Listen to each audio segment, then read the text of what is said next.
Chers amis, nous nous trouvons ici au-dessus de la tombe du roi David, sur le toit. Pourquoi est-ce que je ne vais pas près de la tombe? Le Yanouk a dit qu'en fait la tombe et le corps, lui, il est très très bas, et qu'en fait le roi David se trouve ici sur le toit. Depuis ce toit-là, on peut voir l'endroit du temple. On voit ici la coupole de El-Aqsa, et que le roi David est présent ici, donc il est juste à côté de moi. Je ne vois pas, mais il est là. Comme ça dit le Hanouka, et d'ici, il regarde l'endroit du temple. Il a dit que c'est un des endroits les plus saints du monde. On va faire maintenant, c'est bientôt la fête de Shavuot, on va faire un cours sur le roi David. Ce cours est dédié pour Dan ben Miriam Abitbol, qu'Hachem lui envoie la santé, le mazal, le nachat, le calme, le bonheur, la santé, la guérison complète, la réussite, la protection envers toutes les personnes de sa famille et face à tous ceux qui lui veulent du mal, que rien ne puisse lui arriver, qu'il y ait beaucoup de shalom et de paix chez lui et dans son entourage. Pour lui, sa famille et tout le peuple d'Israël, Be'ezrat Hashem. Alors voilà, chers amis, l'histoire du roi David. En fait, le premier roi de l'histoire juive, c'était le roi Shaoul, la tribu de Binyamin. Pourquoi Binyamin? Normalement, tous les rois deviennent de Yehuda. Parce que Binyamin ne s'est pas prosterné devant Esav. Lorsque Yaakov nous revient de 20 ans d'exil chez Lavan, Binyamin n'est pas encore né, il est né en terre d'Israël. Et là, il rencontre Esav, il se prosterne, lui, toute la famille. Le petit-fils d'Esav, c'est Amalek, qui fera tellement de mal au peuple d'Israël. Et Hachem veut éliminer Amalek. Pour ça, il prend un roi qui est issu de la tribu de Binyamin, le roi Shaoul. Pourquoi? Il va lui ordonner d'aller exterminer Amalek. Vu que son ancêtre Binyamin ne s'est pas prosterné face à Esav, donc il a un mérite que les autres tribus n'ont pas. Ce mérite lui permet d'aller exterminer le peuple d'Amalek. Le prophète Shmuel va aller le oindre. À l'époque, on devenait roi par onction, avec une huile spéciale dont la recette est marquée dans la Torah. Et il lui dit bien, avant de partir en guerre, c'était une première guerre, pas contre Amalek, contre les Philistins, il lui dit: tu m'attends pendant une semaine. Le 7e jour, j'arriverai, tu m'attends pour amener le sacrifice. On fait un sacrifice avant de partir en guerre, tu m'attends. Et Shaoul réunit tous les Juifs pour partir en guerre contre les Philistins qui faisaient des malheurs terribles ici en Israël. Les Philistins ont réuni une armée énorme. C'est marqué comme le sol, comme les grains de sable au bord de la mer. Il y avait là-bas, c'est marqué dans le Tanakh, dans la Bible, il y avait 600 chars, 3000 cavaliers.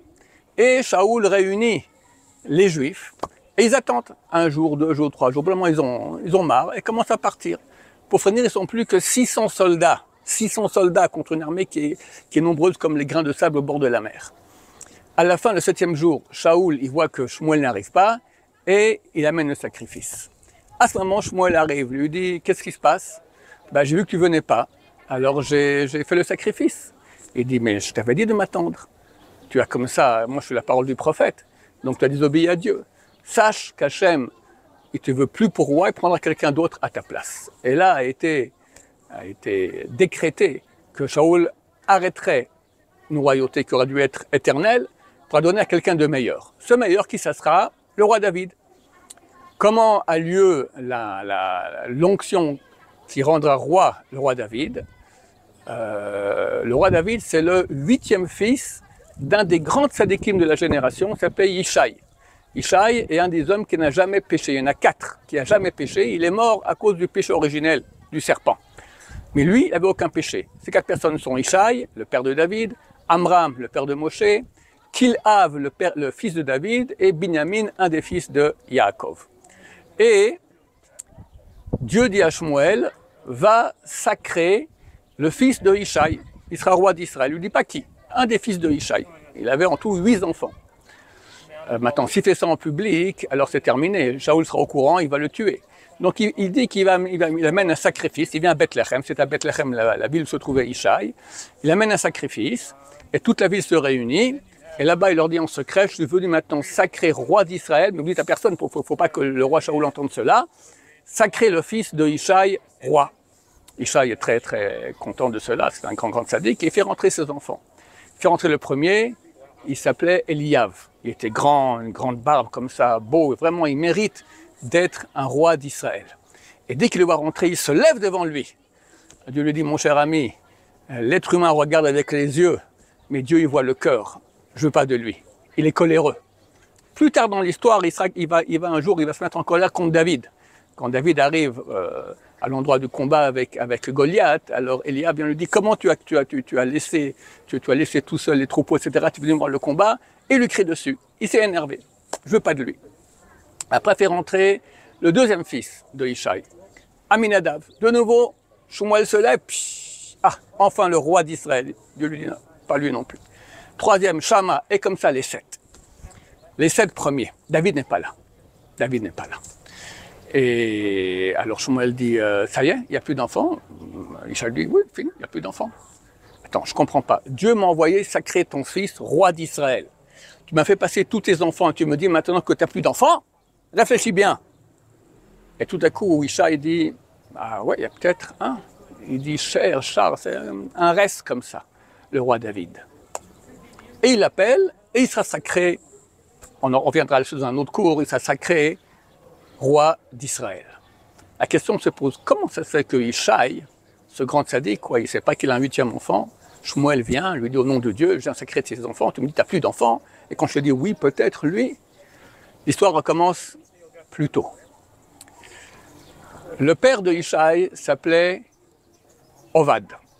Et le père de Ovad, c'était Boaz, qui a une relation, qui s'est marié avec Ruth.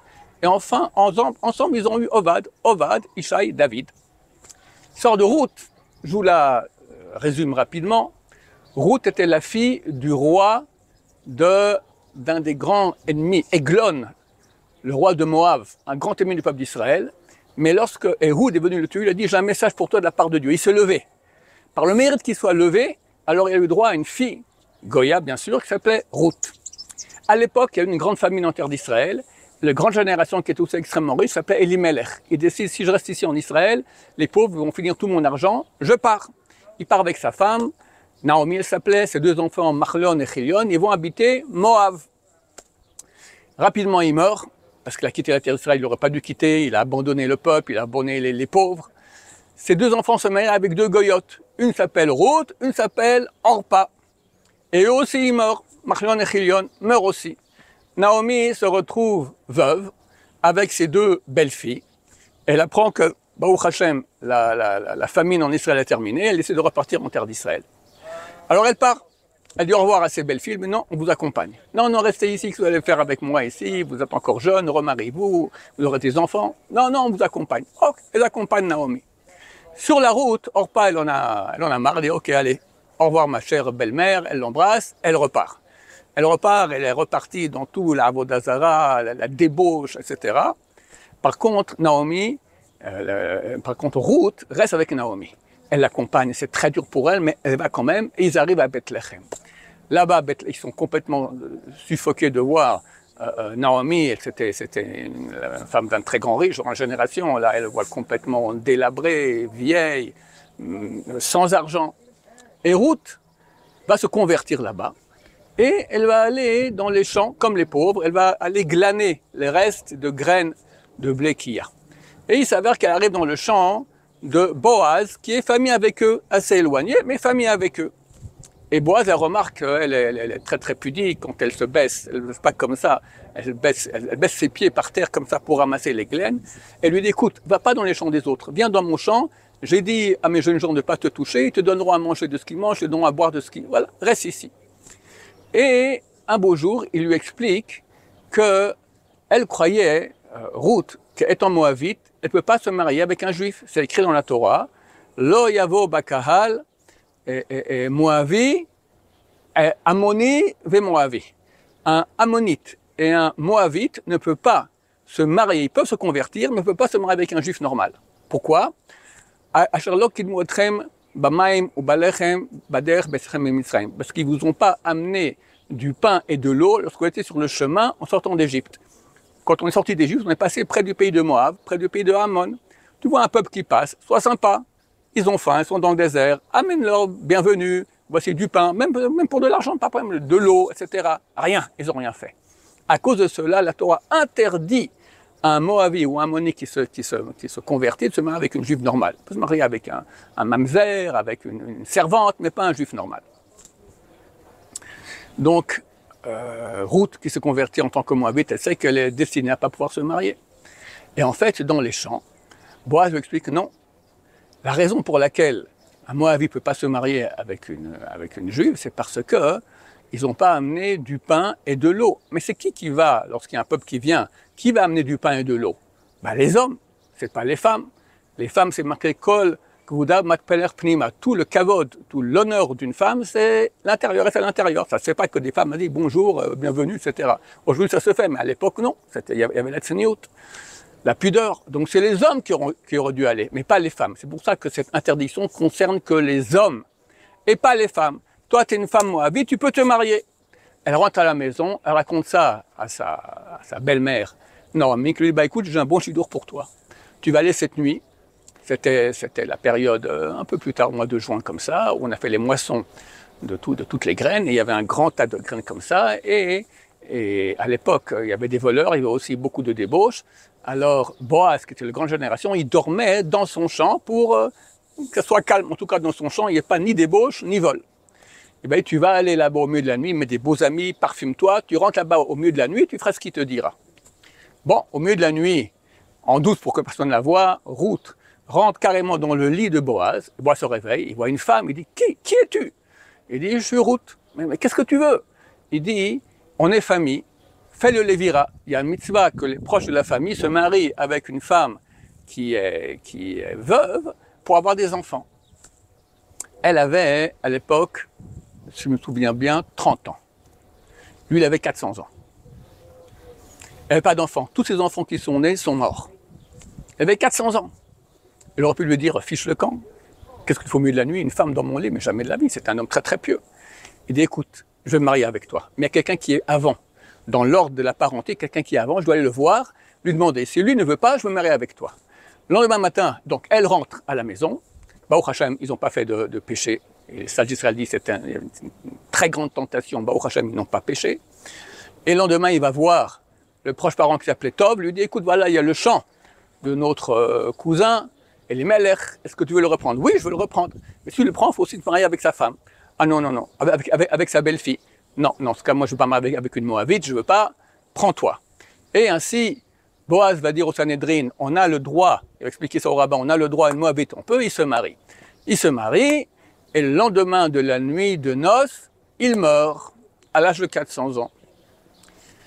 La vérité, pourquoi? Pourquoi Dieu a attendu 400 ans? Parce qu'il voulait que tu sortes de eux, de Boaz à sortir Ovad, Ishaï, le roi David, de Ruth.